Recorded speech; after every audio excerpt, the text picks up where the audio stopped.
Day 31st, Transamerica DC to San Francisco. I must say, although I love camping, staying in bike hostels or churches is extremely convenient, much faster and somehow much easier. Not having to assemble and disassemble the tent, unpack and pack everything back, or clean my own utensils and stove really makes life on the road so much easier. And during these hot summer days, being able to hit the road as early as possible has been a game changer. The first 20 miles were the easiest in Kentucky so far.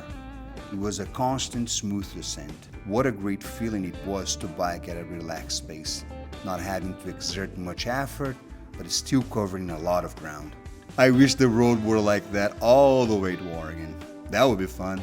I met another cyclist along the way, Ling. This one was a racer doing the Transamerica Race 2024. Very cool. The landscape started to change a bit. The large farms slowly gave way to smaller rural properties. After about 20 miles, I reached the Ohio River. Today I'm crossing from Kentucky to Illinois. Crossing the Ohio River. It's pretty cool, right? Which marks the border between Kentucky and Illinois. Crossing to a new state felt like a real accomplishment, especially by ferry. It made me feel happy. Once I crossed the river, I arrived in Caving Rock, a quaint little town that seemed strangely quiet. Maybe it was just early on a Saturday morning, but almost all the shops were closed. It felt a little weary.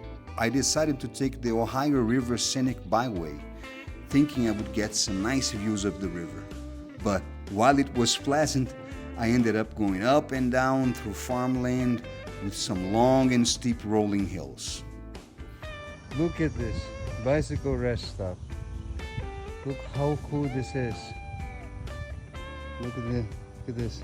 Fresh water available, charging station. It was surprisingly difficult, much harder than I was expecting from Illinois. The rest of the ride was tough, but my biggest challenge was not getting groceries at the start of the day.